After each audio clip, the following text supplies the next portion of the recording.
kata-kata itu menunjukkan masalah darajat, bukan menunjukkan martabah amar ma'ruf nahi munkar.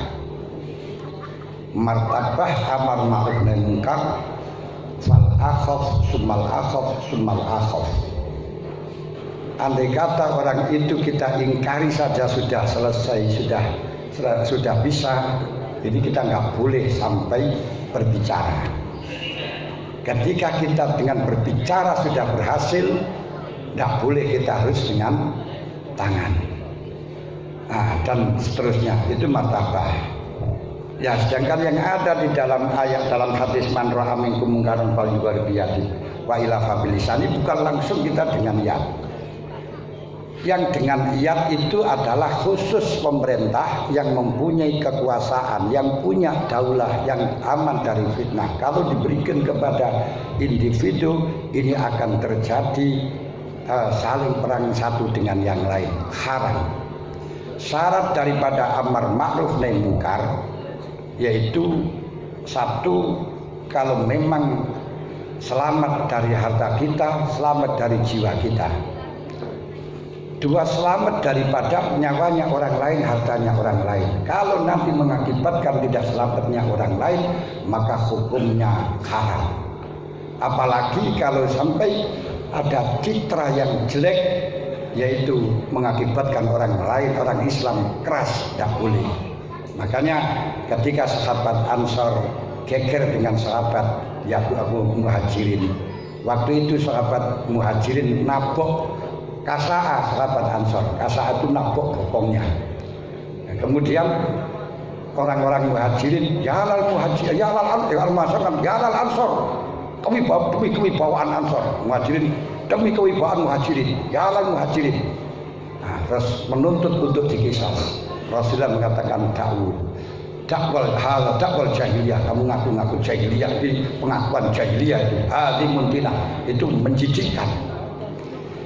Lalu hal itu terdengar oleh Abdullah bin Ubay bin Salul. Lalu Abdullah bin Ubay bin Salul mengatakan la yakhrujannal a'azzu minal adad. Orang-orang yang mulia akan saya keluarkan dari, orang-orang yang mulia akan mengusir orang-orang yang asor, yaitu yang dikehendaki adalah sahabat Ansor akan mengusir sahabat Muhajirin. Lalu Sayyidina Umar marah, bagaimana Rasul, saya akan menggal kepalanya menggal kepalanya Abdullah bin Ubay bin Salul. Rasul mengatakan li'alla yadunnan nas anna Rasulullah qatala ba'du ashabi. Ini kalau kamu lakukan nanti Rasul akan menjadi image bahwa Rasulullah telah membunuh pada sahabatnya. Dianggap Islam ada kekerasan membunuh pada sahabatnya. Ini kita menghindari membalas kepada orang yang sudah jahat kepada kita dalam rangka membangun image tentang kemuliaan Islam. Ini harus. Makanya Islam mengatakan, Al-Quran mengatakan la tasubbul ladzina yad'una min dunillah fayasubbullaha adwan bighairi ilmin. Jangan sekali-kali kau mencaci maki kepada orang yang kepada orang yang menyembah kepada selain Allah. Padahal jelas keliru. Kenapa? Karena mengakibatkan dia mencaci maki kepada orang yang menyembah kepada Allah bighairi ilmin. Maka pada waktu itu saya masih ada di Lirboyo, saya didatangi wartawan untuk memberi pernyataan sikap, sampai saya itu mengatakan pada waktu musim pembantaian perusakan gereja, orang-orang Cina di geruduk, toko-toko dirampas, tahun berapa ya? Saya lupa itu. 88 ya. Tahun 88 kalau nggak keliru. Yang begitu ramai 88 atau 90 ini. Sebelum demo besar-besaran itu. Mei itu itu demonya yang besar. Yang anunya itu loh, yang ngerampasi harta rakyat Cina, yang sehingga toko-toko disebut ke toko Muslim, Pertamina Muslim dan seterusnya karena takut. Saya waktu itu mengatakan orang merusak gereja hukumnya sama merusak masjid, haram. Wah, banyak orang yang marah kepada saya, kamu sudah masih normal enggak? Kamu sadar enggak? Orang rusak gereja hukumnya sama dengan rusak masjid. Saya sadar, saya katakan ini dengan sadar legowo. Maksudnya dia apa? Jadi orang yang merusak gereja ini sama dengan merusak masjid, karena Anda merusak gereja sama halnya memberi kesempatan dia merusak masjid. Dasarnya la tasubul ladzina yad'una min dunillah fa yasubullahu bighairi ilmin. Dan Rasulullah pernah bertanya kepada sahabat, "Mara'aitu man sabba abawahi?" Bagaimana pendapatmu orang yang memaki-maki kepada orang tua-tuanya? Qalu hal min ahadin yasubbu abawahi ya Rasul? Abawahi ya Rasul, apa ada orang yang memaki-maki kepada orang tua-tuanya? Man sabba aba ghairihi fa yasubbu abahu. Orang yang memaki-maki kepada orang tua-tuanya adalah orang yang maki-maki orang tuanya orang lain, yang sehingga orang lain memaki-maki pada orang tuamu. Ini sama, kamu maki-maki orang tuanya orang lain, sama maki-maki orang tuamu karena memberi kesempatan kepada mereka. Kalau kamu merusak mereka sudah seperti itu, makanya bukan wewenangnya masyarakat awam. Oleh karenanya Imam Ghazali mengatakan kalau itu dengan sendiri itu namanya nasihat, tapi kalau di hadapan orang lain itu namanya taubeh. Taubeh itu mencemarkan nama baik. Man ayyaro akhahu bidzambin lam yamut hatta yuzniba bimisli. Siapa yang mencemarkan orang lain dengan dosa, maka dia tidak akan mati kecuali melakukan dosa sesamanya dia. Hadis sahih. Man ayyaro akhahu bidzambin lam yamut hatta yuzniba bimislihi. Oleh karenanya Imam Ghazali di dalam bab amar ma'ruf menegaskan bahwa amar ma'ruf nahi mungkar itu ada kemungkaran yang banyaknya 4. Tidak amar ma'ruf nahi mungkar juga mungkar. Oleh karenanya pertimbangkan antara kemungkaran yang terjadi pada amar ma'ruf nahi mungkar dengan kemungkaran yang tidak kita laksanakan dengan amar ma'ruf nahi mungkar. Apa 4 itu? 1, kamu merasa benar, itu sudah salah. Orang yang merasa benar walaupun benar lebih jelek daripada orang yang merasa salah walaupun salah. Ogolnya itu Syekh Athaillah mengatakan, maksiatun awrasat dzullan wastisgharan khairun minat taati awrasat isyan wastikbaran. Orang yang ahli maksiat, orang yang durhaka, merasa rendah lebih baik daripada orang yang ahli taat tapi merasa dirinya adalah hebat. Ibnu Hajar ditanya oleh santrinya, maka Ibnu Athaillah hal fihi dalilun minal kitab as-sunnah, apa ada dasar Quran hadisnya apa yang dikatakan Syekh Athaillah aurasun maksiatun aurasat bulan wastisqaran khairun minat taati aurasat izan istighfaran. Ibnu Hajar mengatakan na'am fihi hadisun alladzi rawahu Dilami fi musnadil firdus laulal mu'min yujibu bi ilmihi ma khallaitu bainahu wa baina dzanbi walakin dzanbu khairun minal ujbi. Di mana di situ dikatakan andai kata orang mukmin tidak mengkagumi amaliyahnya, tidak mengkagumi ilmunya, tidak akan saya kafir dosa. Tapi dosa lebih baik daripada merasa mengkagumi keilmuannya, mengkagumi tentang amaliyahnya. Ini kemungkaran 1. Kemungkaran 2, kamu menyakiti orang lain, menyalahkan orang lain. Itu jelas menyalahkan orang lain kemungkaran. Ketika menyakiti orang lain disakiti, orang lain diingatkan itu sakit, apalagi sampai diobrak-abrik sakit. Sedangkan ibadah kita yang paling utama, jangan sampai menyakiti kepada orang lain siapapun. Siapapun jangan sampai menyakiti kepada orang lain. Ini yang paling penting. Itu kalau saya ceritakan banyak sekali di dalam masalah bahayanya orang yang menyakiti kepada orang lain. Ulama-ulama salaf di dalam masalah ibadah yang terbanyak bukan memperbanyak ibadah kepada Allah, tapi yang paling dijaga jangan sampai kita menyakiti kepada orang lain. Syekh Abu Yazid Al-Bastami pernah pergi ke tanah Hamdan yang waktu itu membeli kurtum di sana. Lalu setelahnya membeli kurtum itu wenter itu warna kain. Kemudian ada sisanya dibawa pulang ke Bastom. Ternyata di situ ada 2 semut bilis yang katut. Dia kembali lagi ke tanah Hamdan lain provinsi, hanya mengembalikan 2 bilis ini. Dia mengatakan, bilis ini kalau saya buang di sini jelas akan menyesal, jelas akan merana, karena tidak ada kawannya. Walaupun ada di sini tapi tidak ada yang kenal. Lebih-lebih kalau dia akan kawin, tentu akan ditunggu oleh pacarnya. Mungkin ditunggu oleh orang tuanya. Dikembalikan. Ini coba kita. Terus yang keempat, di samping di samping itu menyakiti adalah taubeh. Kalau itu dilakukan di hadapan orang banyak. Kalau memang kau memberi nasihat, maka panggillah, dekatilah kepada mereka. Jangan pada waktu lakukan yang semacam itu kau mau obrak-abrik. Ini penting di dalam masalah amar ma'ruf nahi munkar. Jangan sampai terjadi akan ada kemungkaran. Maka suruhlah belajar tentang masalah amar ma'ruf nahi munkar. Walaupun tafaddan ghalidul qalbi lam faddu min hawli. Bagaimana Rasulullah ketika ada orang kencing, orang Arabi kencing di masjid, apa dicegah? Enggak, biarkan dulu, baru nanti dinasihati. Enggak langsung, kafir, wah ini jangan semacam ini. Ini penting. Nah, ini untuk masalah amar ma'ruf nahi munkar.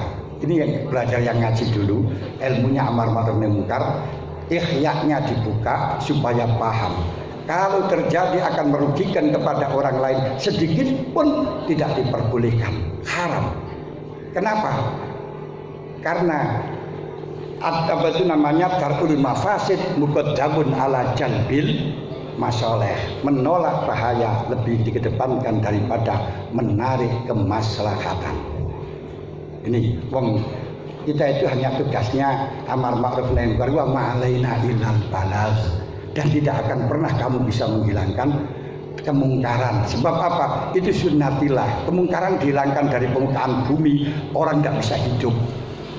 Kenapa? Kalau sudah tidak ada kemungkaran, tidak ada pengajian, tidak ada majelis taklim, tidak ada kajian-kajian. Makanya dengan ada kemungkaran yang semacam ini akan ada yang semacam itu.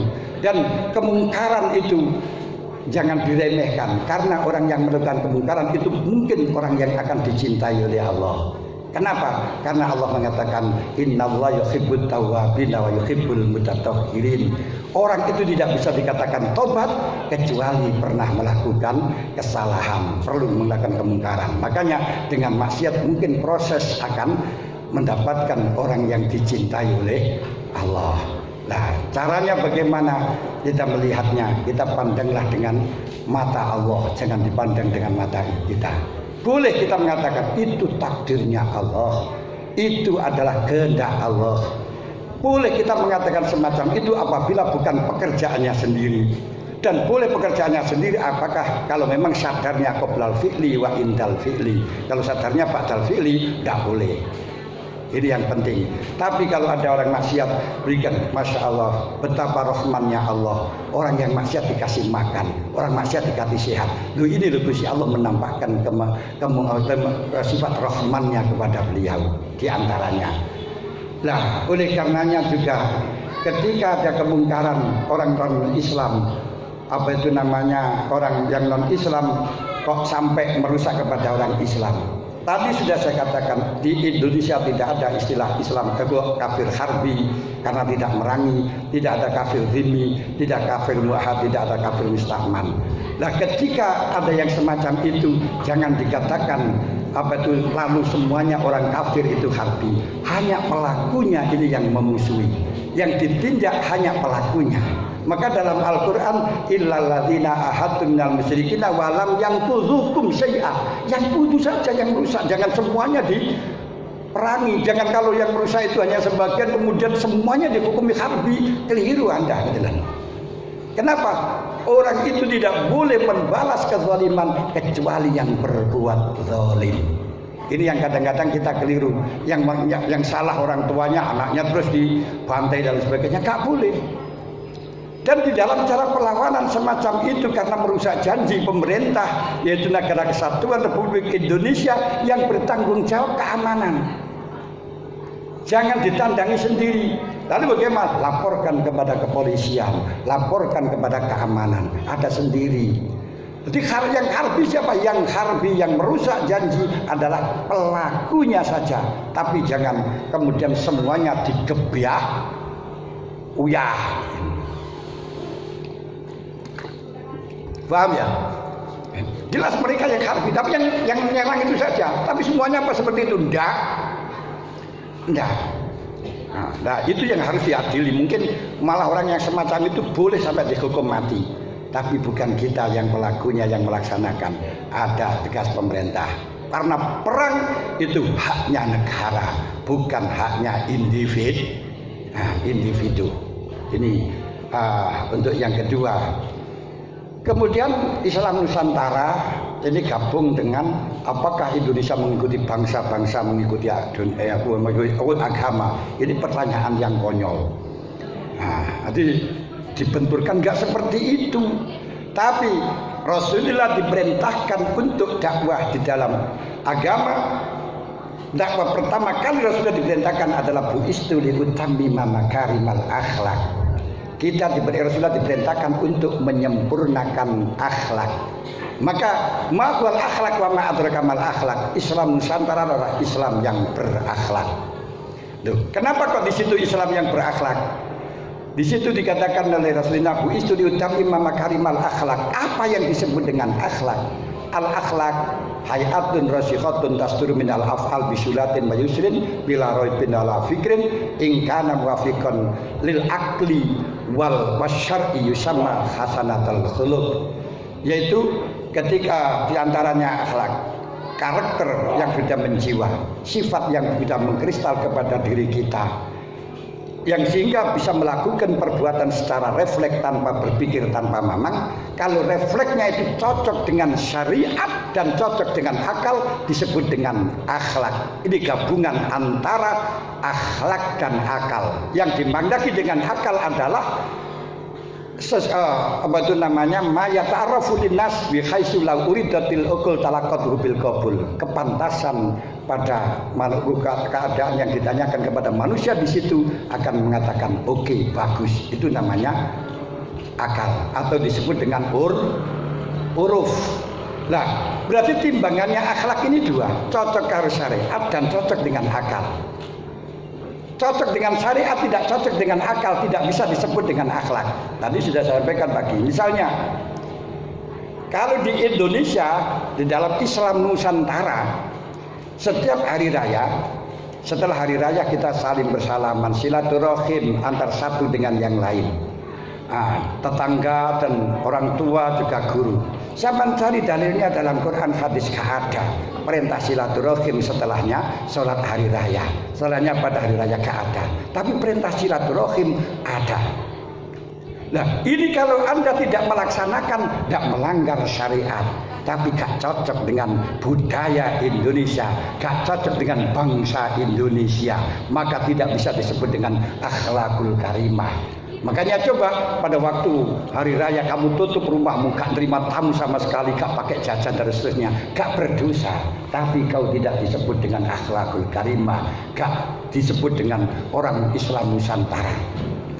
Termasuk diantaranya ketika ada kemanten, dikarak, terus ada penyerahan, ada penyerahan silaturahim satu dengan yang lain, gak ada dalam agama Islam. Pokoknya yang penting sudah ada wali, ada zaud, ada saksi dua sudah sah. Tapi di Indonesia enggak, masih diserahkan. Walaupun sudah tahu yang diserahkan ya sebenarnya itu saja. Sudah jangan kita pakai itu. Enggak usah pakai sound system, enggak usah pakai janur. Ini itu gak masalah, gak melanggar Islam. Tapi kau tidak dianggap sebagai akhlakul karimah. Kenapa? Karena tidak menyesuaikan dengan budaya dan tradisi yang ada. Nah, di dalam hal ini yang dikehendaki dengan Islam Nusantara adalah kita hidup sesuai dengan syariat tapi menyesuaikan dengan akhlakul karimah. Syariat itu apa? Syariat itu adalah al-ahkam al-munazzal ala sayyidina Muhammadin sallallahu alaihi wasallam allati fahimahal ulama minal kitab was sunnah nassan wastimbatan. Yaitu suatu hukum-hukum yang telah diturunkan oleh Allah kepada Nabi Muhammad yang dipahami ulama dari Quran dan hadis baik secara tekstual atau kontekstual.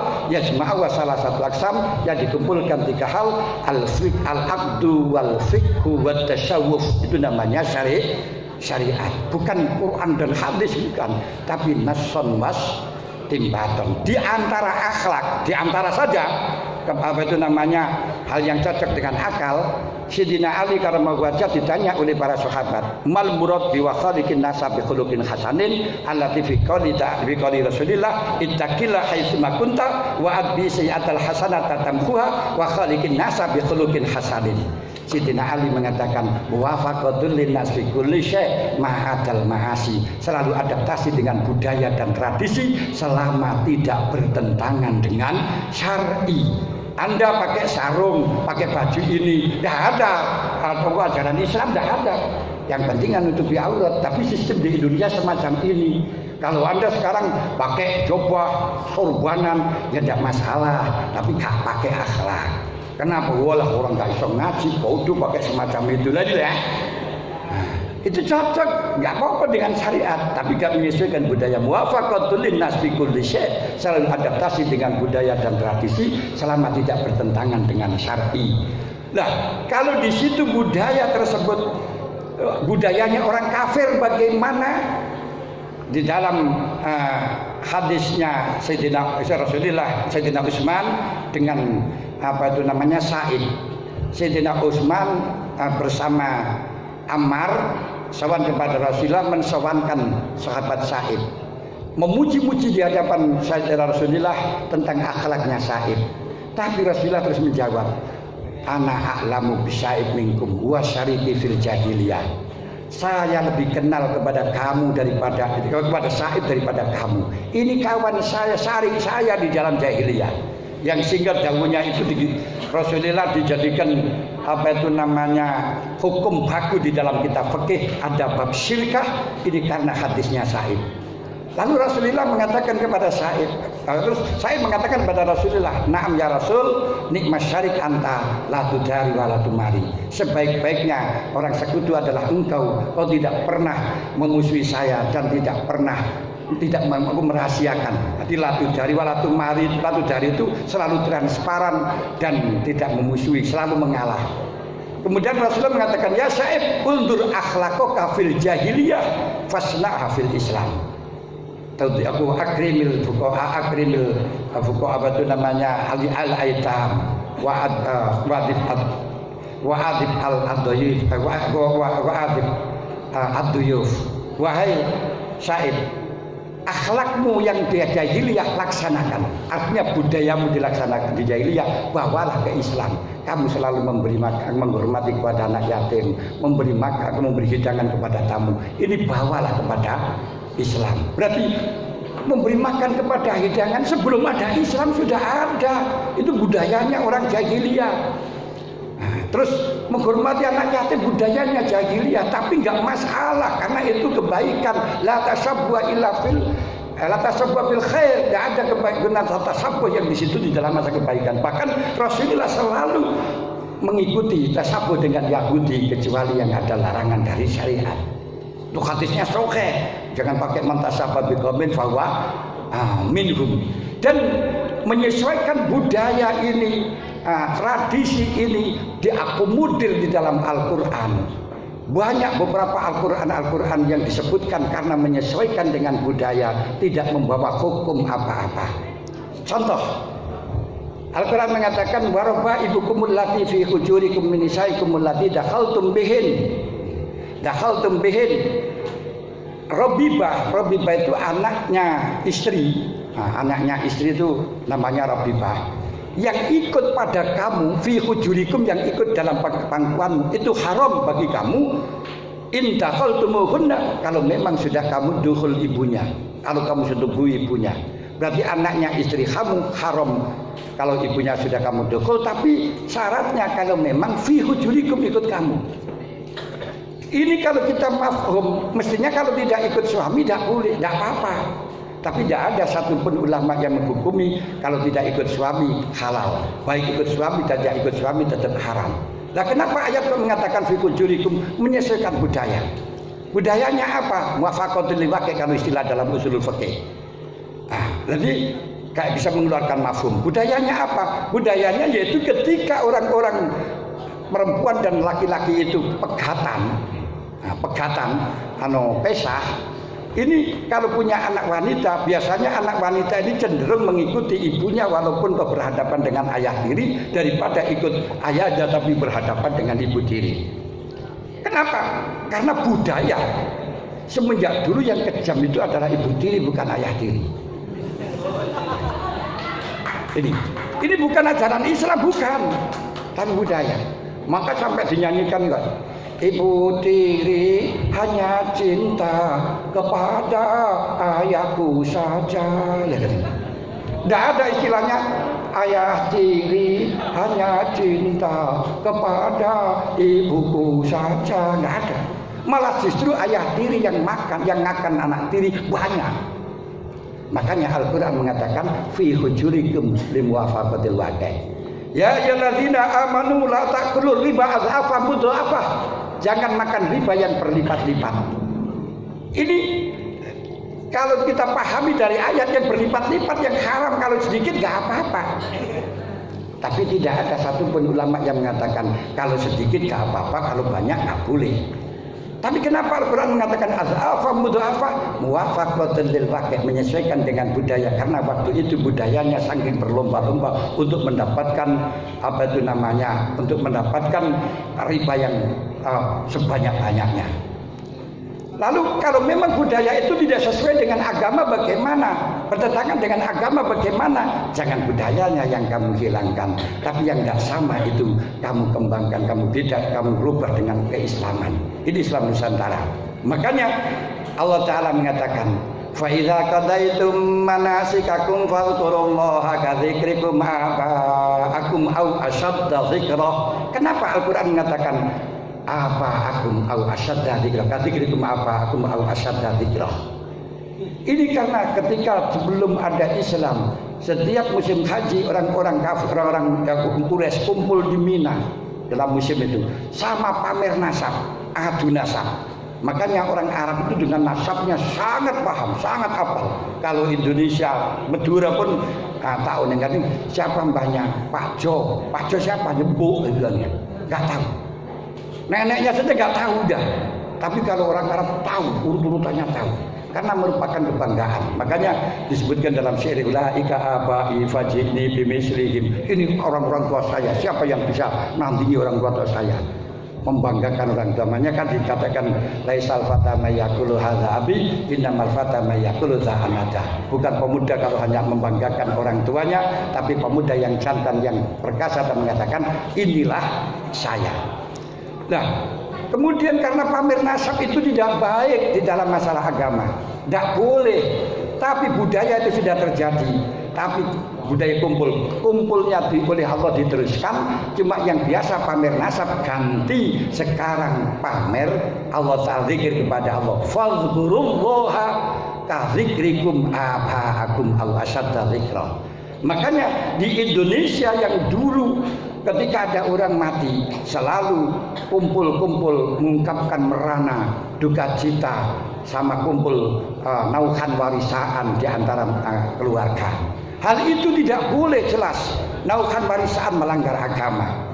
Tapi ketika orang Islam datang di Indonesia, budaya itu tidak dihilangkan, tapi diganti dengan zikir, diganti dengan tahlil, diganti dengan baca Quran, dengan baca Yasin. Loh, ini loh namanya kearifan lokal yang hanya dimiliki oleh Indonesia.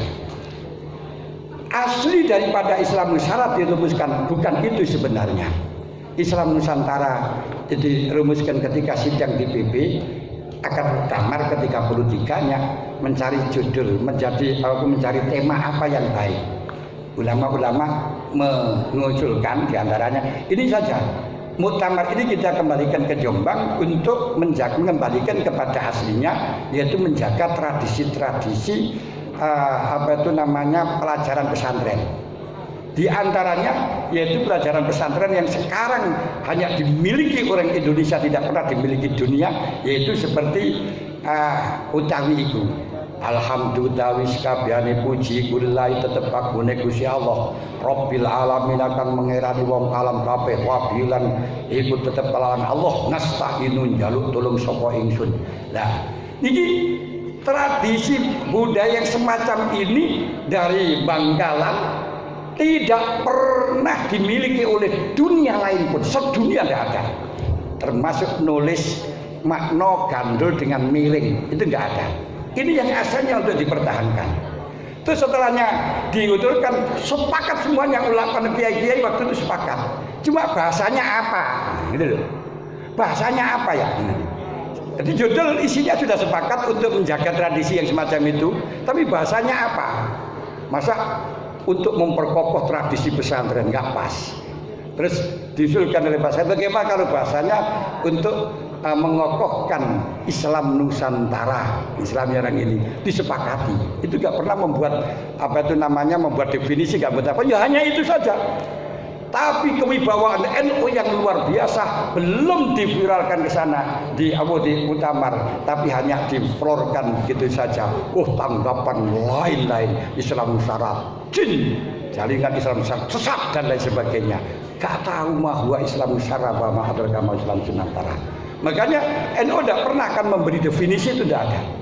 Tapi setelahnya suaranya yang begitu besar, akhirnya dari Jawa Timur ini punya inisiatif untuk menjawab permasalahan-permasalahan yang beredar. Dan alhamdulillah yang konsepnya waktu itu saya mengkonsep tentang masalah definisi Islam Nusantara. Tapi bukan berarti aslinya ada Islam Nusantara terus definisinya tidak. Itu hanya definisi dalam rangka menjawab hal-hal yang sudah kadung keluar di masyarakat.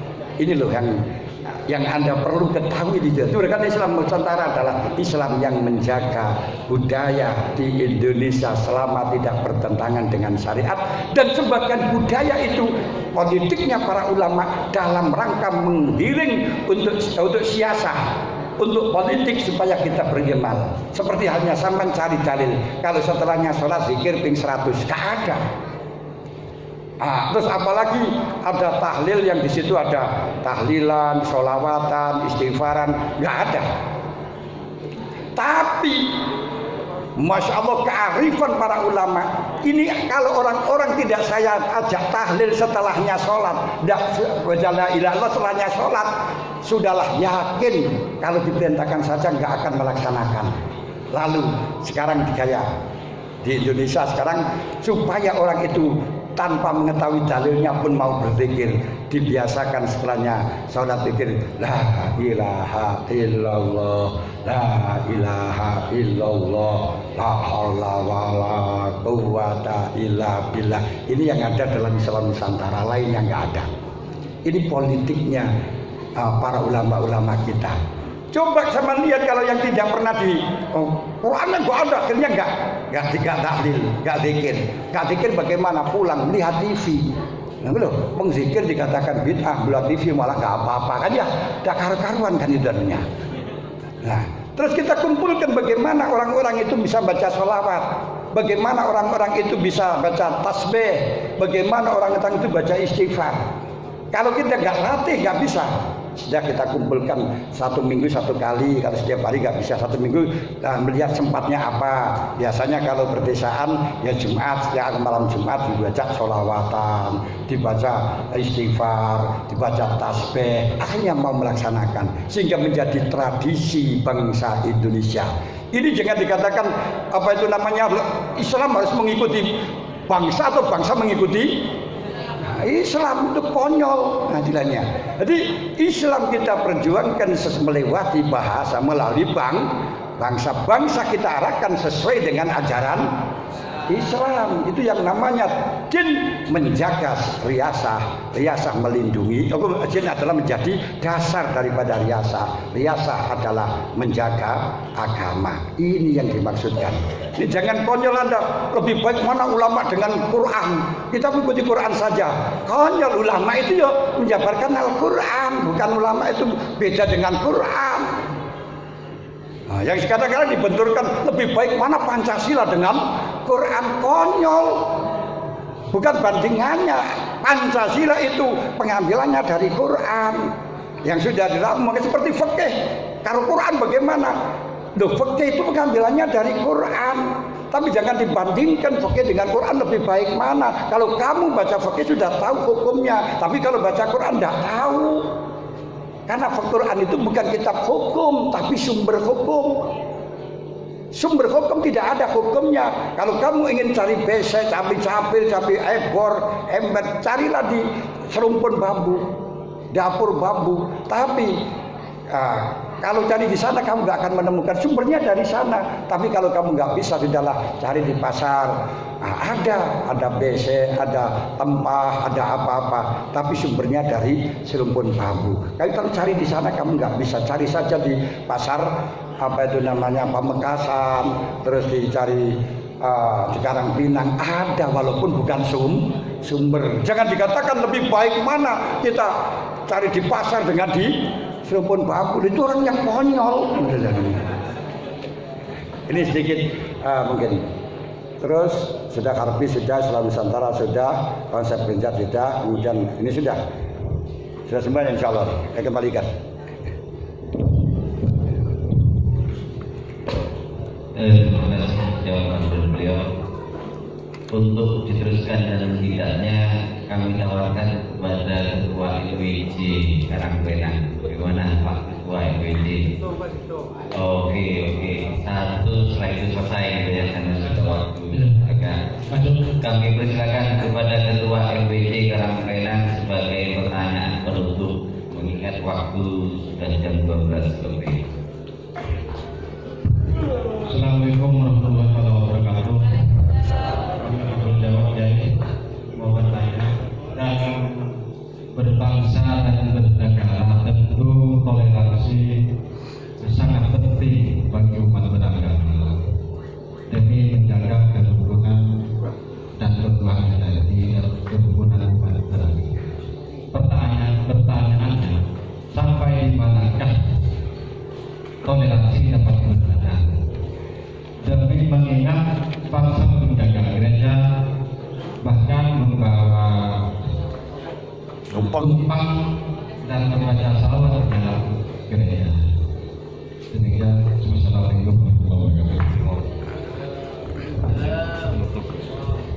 Kita tahu perbedaan antara toleransi dengan adaptasi. Jangan disamakan toleransi dengan adaptasi. Kalau toleransi itu kita membiarkan, kita menghargai, kita melindungi mereka, tapi bukan berarti kita mengikuti ibadahnya mereka. Bukan berarti kita mengikuti ibadahnya mereka. Ini yang perlu kita ketahui. Nah, kemudian kalau menjaga gereja itu apa? Toleransi apa adaptasi? Itu bukan, aku tidak hanya sekedar toleransi bukan menjaga, tapi menjaga itu bukan menjaga gereja, tapi menjaga keutuhan negara kesatuan Republik Indonesia. Loh, kenapa kok dikatakan menjaga keutuhan negara Republik Indonesia yang hukumnya wajib? Kalau masjid kok tidak dijaga? Ini orang yang konyol juga. Karena di negara yang Islam, yang non Islam minoritas, ini akan mendapat ancaman yang membahayakan oleh mereka orang Islam yang tidak bertanggung jawab. Diincar gereja-gereja itu pada waktu hari-hari besar. Kalau sudah gereja itu dibom oleh mereka yang sakit, yang jelek adalah nama Islam. Maka kita dan negara pun juga akan dikecam dari internasional. Maka kita jaga biar tidak terjadi ada pengoboman kepada gereja. Nah, kalau di negaraku, kalau masjid-masjid aman, tidak ada masjid yang begitu banyak terus akan dijaga, nggak perlu. Kenapa? Nggak akan ada orang yang merusak masjid di dalam daerah kita. Tapi Islam yang ada di daerah minoritas itu juga terancam, maka di sana juga perlu dijaga oleh mereka dan itu dilaksanakan pula. Jadi kita menjaga gereja bukan menjaga kemaksiatan, tidak. Maksiat itu kau gereja tidak, kau jaga tidak masalah, tapi menjaga keutuhan negara kesatuan Republik Indonesia. Nah, lu kok iso? Ini lu pandangannya semacam itu kan diancam oleh mereka sudah banyak yang tertangkap ya, karena targetnya gereja itu. Nah, ini Kemudian di dalam masalah bawa tumpeng itu sudah saya sebutkan. Tidak masalah kita bawa tumpeng ke makan di gereja, makan di mana, nggak masalah. Kita memberi makan kepada mereka juga nggak masalah. Bahkan kalau kita lihat di dalam fikih Malikiyah, mengantarkan ibunya ke gereja itu tidak masalah. Karena apa? Karena ini kewajiban anak kepada orang tua, karena orang tuanya itu adalah orang kafir, tetap kita laksanakan dalam rangka untuk birrul walidain, di mana dalam birrul walidain kita diwajibkan untuk melakukan hal-hal yang hubungannya dengan dunia. Allah Ta'ala sudah menjelaskan bahwasanya al-insana biwalidayhi hamalatu ummuhu biwalisana wa hamalatu ummuhu kurhan wa kurha wa misalu amai amene aniskul walidaik ila yang masir wa in jahadaka ala an tusyrika bi ma laisa laka bi ilmun fala tutihuma. Kalau kamu disuruh kafir jangan mau, tapi wasahibhuma fid dunya ma'rufah. Lakukan mereka di dunia dengan baik, bagaimana dia itu senang kepada kita. Loh, ini tidak masalah. Loh, kitab kita itu bukan Syafi'iyah. Fikih kita itu tidak di dalam analis sunnah wal jamaah, bukan Syafi'iyah. Salah satu dari mazhab 4 yang pas di Indonesia. Kalau dalam amaliyah pribadi silakan Anda mengikuti mazhabnya siapa saja. Tapi kalau untuk hukum sosial, ini harus yang mengikuti pemerintah, dan pemerintah mengambil yang paling maslahah. Yang penting ada cantolan di dalam hukum Islam. Makanya bagaimana hukumnya kalau kita membunuh orang kafir dengan bahasa karena itu kafir harbi, menurut akidahnya mereka boleh dibunuh. Ini tidak boleh kita laksanakan walaupun menurut kamu itu halal. Kenapa? Karena ini hukum sosial, melibatkan orang lain. Dalam melibat orang lain ini harus kembali kepada negara. Yang sederhana saja, hukum yang kembali kepada negara, yang menjadi wewenangnya negara dengan wewenangnya masyarakat atau ulama. Dan hukum itu kalau dikembalikan kepada ulama, kalau di dalam masalah hukum sosial tidak akan pernah terjadi. Di Malang itu pernah ada geger gini, orang memberikan hibah kepada mutabana, orang yang diambil anak. Tapi ya biasa, rumah ini saya berikan kepada kamu gitu saja. Nah, kemudian pada waktu karena tidak punya anak, setelahnya mati geger, ponakan-ponakannya menuntut. Dan sudah menuntut, manggil kiai. Yang satu kiainya mengait mazhab Syafi'i tidak sah hibahnya karena belum kompet. Yang satu pakai mazhab Hanafi, mazhab Maliki. Yang mutabana bahwa kiai yang pakai mazhabnya Hanafi Maliki, hibah itu walaupun belum kompet sudah sah, adakah sudah kabul. Coba yang menangkan di mana? Kiai nggak bisa menyelesaikan.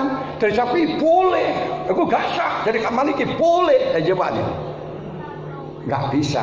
Ini tidak bisa dikembalikan kepada ulama karena hukum sosial turun pikir. Kembalikan kepada pemerintah. Ada orang punya anak 2, laki-laki, Zaid dan Umar. Sama-sama punya anak Zaid dan Umar. Kemudian Umar mati dulu, meninggalkan anak, yang tinggal Zaid. Kemudian buahnya ini mati, maka anaknya Umar tidak mendapatkan warisan menurut mazhab Syafi'i karena mahjub dengan Zaid. Sebab Ibnu Ibrin mahjub dengan Ibnun. Wah, ini sudah jatuh ketimpa tangga. Wong ketinggalan ayah itu tidak salah, kehilangan ayah itu tidak salah. Bahkan dia kesusahan, malah gak boleh warisan. Coba pikirkan. Nah, ini kalau saya bertanyakan kepada mazhabnya Mak Syafi'i, gak dapat. Karena wayuk sabul Ibnu Ibnin bi Ibnin. Nah, tapi Hanafi tidak masalah. Karena masalah mimba diwasiat itu sunnah bin Audain, itu yang tidak boleh adalah wasiat kepada ahli waris yang dapat warisan. Kalau yang tidak dapat warisan tetap dapat wajib warisan wasiat wajibah sepertiga, tidak lebih dari sepertiga, tidak lebih dari bagiannya orang tuanya. Ini kalau kita kembalikan kepada kiai, geger, bukan orang kiai. Yang satu pakai kiainya mazhab Hanafi, dalilnya ada. Yang satu pakai mazhab Syafi'i, gak bisa. Maka ini harus kembalikan kepada pemerintah. Maka dalam pernikahan pun juga seperti itu. Kalau masalah ini urusan sosial, jangan sekali-kali kita memanggil kepada ulama. Ini tugasnya kalau yang sosial, ini pemerintah. Karena pemerintah itu wilayahnya dalam hukum zahir. Nah, sedangkan ulama hanya hukum batin. Nah, hanya undang-undang pemerintah jangan melanggar satu pun agama di Indonesia. Bukan melanggar agama Islam, tapi agama di Indonesia. Makanya kalau di sana di Bali dapat biaya dan dapat dana untuk ngaben membakar mayat yang padahal orang Islam tidak boleh. Jangan Anda protes. Ini berarti pemerintah termasuk dianggap membantu kepada maksiatan. Enggak, menurut mereka bukan maksiat, malah justru itu mendapatkan pahala membakar orang tuanya. Dan itu ada dasar hadisnya. Walaupun salah di dalam resepsi. Hadisnya Bukhari, hadis riwayat Bukhari.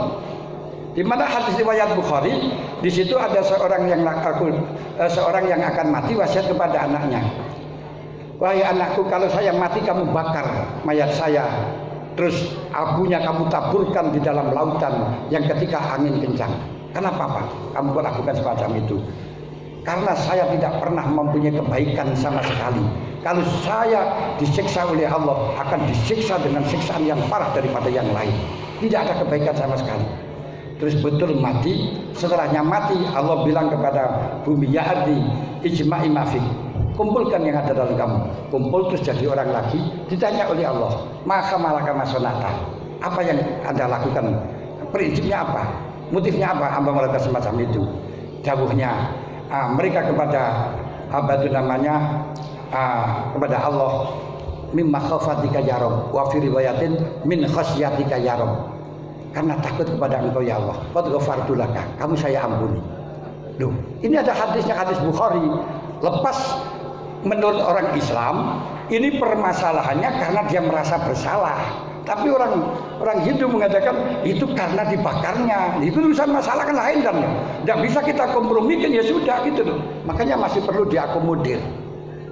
Nah, satu yang terakhir, orang-orang yang berseberangan dengan ahli sunnah wal jamaah walaupun di situ ahli bid'ah tidak boleh difasikkan.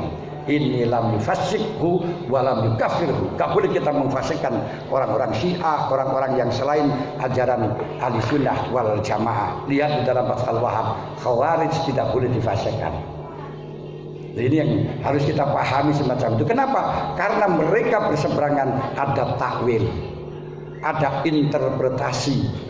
Berdasarkan dalil yang di situ ada takwil, yang takwilnya juga mungkin benar, mungkin salah, mungkin menurut kita adalah salah, mungkin benar, tapi menurut mereka benar walaupun mungkin salah. Ini yang perlu kita pahami. Yang terpenting kita dialogkan, yang penting kita tanyakan fas'alu ahla dzikri in kuntum la ta'lamun. Saya tidak batasi karena saya sudah jauh dari sini. Kalau akan diteruskan saya siap. Walaupun sampai pagi, tapi saya serahkan kepada para audiensi dan hadirin yang ada di sini. Kami paling dalam.